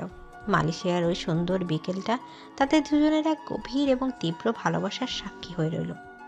আরিয়ান ছোঁয়ার শাড়ির ভাঁজগুলো খুব যত্ন করে খুলে ফেলল। ছোঁয়ার উন্মুক্ত ফর্সা পিঠের উপর আরিয়ানের উষ্ণ ঠোঁট একটার পর একটা শিহরণ জাগানো চুমু এঁকে দিতে লাগলো। ছোঁয়া নিজের 2 হাত দিয়ে আরিয়ানের পিঠের মাংসপেশিগুলো খামচে ধরল। তার মুখ থেকে একটা অস্ফুট গঙ্গানি বের হয়ে এলো। আরিয়ান ছোঁয়ার ঠোঁটে নিজের ঠোঁট ডুবিয়ে তাকে এক অজানা সুখে ভাসিয়ে নিয়ে গেল। তাদের ভালোবাসার এই তীব্রতা যেন কোনো সীমানা মানে না। 2 দিন পর ঢাকা এয়ারপোর্ট। আরিন এবং ছোঁয়া দেশে ফিরেছে। বাড়ির সবাই তাদের জন্য অপেক্ষা করছে। রহমান সাহেব এবং সালমা বেগম ড্রয়িং রুমে বসে আছেন। ছোঁয়াকে দেখে দাদি খুশি হয়ে তাকে বুকে জড়িয়ে ধরলেন। আমার দাদু ভাই আর নাত বউ ফিরে এসেছে। ওরে রহিমা, মিষ্টি নিয়ে আয় তাড়াতাড়ি। আনছি খালাম্মা, আমি বৌমার জন্য নিজের হাতে পায়েস বানায় রাখছি। রহিমা খালা খুব যত্ন করে সবাইকে পায়েস খেতে দিলেন। ড্রয়িং রুমের পরিবেশটা অনেক বেশি আনন্দের। সায়ান এবং লারা একসাথে বসে আছে। সায়ানের মুখে বিশাল একটা হাসি। ভাইয়া, তোমরা তো মালয়েশিয়ায় গিয়ে হানিমুন করে এলে। এদিকে আমি আর লারা আমাদের বিয়ের ডেট ফাইনাল করে ফেলেছি। সামনের মাসে আমাদের বিয়ে। হ্যাঁ আরিয়ান, বাবা সব ঠিক করেছেন। আর তৌসিফ আর আমি সায়ানের বিয়ের পর ইউরোপ ট্যুরে যাব বলে ঠিক করেছি। আরিয়ান, তুমি কিন্তু কোম্পানির সব দায়িত্ব আমাকে দিয়ে পালিয়ে যেতে পারবে না। তোমাকে ঢাকায় থাকতে হবে। তৌসিফের কথা শুনে সবাই হো হো করে হেসে উঠল। ঠিক তখনই ছোঁয়ার পরিবারের সবাই, শফিক সাহেব, ফাতেমা বেগম, রাফসান এবং মিতা ড্রয়িং রুমে প্রবেশ করলো। ছোঁয়া দৌড়ে গিয়ে নিজের বাবা মাকে জড়িয়ে ধরল। আরে পিচ্ছি, তুই তো এখন ইন্টারন্যাশনাল বিজনেস উইমেন হয়ে গেছিস শুনলাম। জাহিদকে তো তুই একদম মাটিতে নামিয়ে এনেছিস। ছোঁয়া, তুই সত্যিই অনেক সাহসী। আমরা সবাই তোর জন্য অনেক গর্বিত। দুই পরিবারের আনন্দের মুহূর্তগুলো আরিয়ান খুব চুপচাপ দাঁড়িয়ে উপভোগ করছে। সে ছোঁয়ার দিকে তাকালো। ছোঁয়া সবার সাথে হাসি মুখে কথা বলছে। এই মেয়েটাই তার পুরো জীবনটা পাল্টে দিয়েছে। রাতের বেলা বাড়ির সবাই ঘুমিয়ে পড়েছে। আরিয়ান এবং ছোঁয়ার বেডরুমের পরিবেশটা খুব রোমান্টিক করে সাজানো। জানালার পর্দাগুলো টানা, ঘরে শুধু একটা লাল রঙের ট্রিম লাইট জ্বলছে। ছোঁয়া একটা পাতলা সিল্কের নাইট গাউন আর ড্রেসিং টেবিলের সামনে বসে চুল আঁচড়াচ্ছে। আরিয়ান বাথরুম থেকে খালি গায়ে বের হয়ে ছোঁয়ার পেছনে এসে দাঁড়ালো। সে আয়নার ভেতর থেকে ছোঁয়ার চোখের দিকে তাকালো। তুমি জানো, আমি আগে ভাবতাম আমার জীবনে শুধু ব্যবসায়ী সব, কিন্তু তুমি এসে আমাকে বুঝতে শিখিয়েছো যে ভালোবাসা কি। তুমি আমাকে এত ভালোবাসো কেন আরিয়ান? আমার তো অনেক জেদ, আমি অনেক ছোট তোমার থেকে। আরিয়ান ছোঁয়ার হাত থেকে চিরুনিটা নিয়ে টেবিলে রেখে দিল। সে ছোঁয়াকে নিজের দিকে ঘুরিয়ে নিয়ে তার দুই হাত নিজের হাতের মুঠোয় নিল। বয়সের পার্থক্য তো শুধু একটা সংখ্যা ছোঁয়া। তুমি আমার মনের সেই জায়গাটা দখল করেছো যেখানে আর কেউ কোনোদিন পৌঁছাতে পারতো না। তোমার এই রোমান্টিক অত্যাচারগুলোই তো আমাকে বেঁচে থাকার অক্সিজেন দেয়। আমি তোমাকে সারা জীবন এইভাবেই অত্যাচার করব, তুমি কোনোদিনও বিরক্ত হতে পারবে না। এদিকে ছোঁয়া কথাগুলো বলতে বলতে নিজের দুই হাত দিয়ে আরিয়ানের গলা শক্ত করে জড়িয়ে ধরল। আরিয়ান ছোঁয়াকে পাজাগোলা করে কোলে তুলে নিয়ে বিছানার দিকে এগিয়ে গেল। সে ছোঁয়াকে বিছানায় শুয়ে দিয়ে নিজের শরীরটা তার উপর এলিয়ে দিল। ছোঁয়ার সিল্কের গাউনের ফিতাটা আরিয়ান নিজের আঙুল দিয়ে আলতো করে খুলে ফেলল। ছোঁয়ার শরীরের মিষ্টি গ্রান আরিয়ানের ভিতর সব তৃষ্ণাকে জাগিয়ে তুলল। সে ছোঁয়ার নরম ঠোঁটে নিজের ঠোঁট গভীরভাবে চেপে ধরল। ছোঁয়াও নিজেকে সম্পূর্ণভাবে আরিয়ানের কাছে সঁপে দিল। ঘরের নিস্তব্ধতা ভেঙে শুধু দুজনের ভালোবাসার ফিসফিসানি আর গভীর দীর্ঘশ্বাসের শব্দ ভেসে আসতে লাগল। আরিয়ানের প্রতিটি উষ্ণ চুমুর ছোঁয়ার শরীরে এক নতুন শিহরণ জাগিয়ে তুলছে। এই রাতটা তাদের জন্য কোনো সাধারণ রাত নয়। এটা তাদের সমস্ত ভুল বুঝাবুঝি পেরিয়ে এক চিরস্থায়ী ভালোবাসার পূর্ণতা পাওয়ার রাত। অনেক মান অভিমান জেদ আর তীব্র ভালোবাসার শেষে এই পিচ্চি মেয়ের রোমান্টিক অত্যাচার আরিয়ানের জীবনে এক অনন্ত সুখের গল্প হয়ে রয়ে গেল।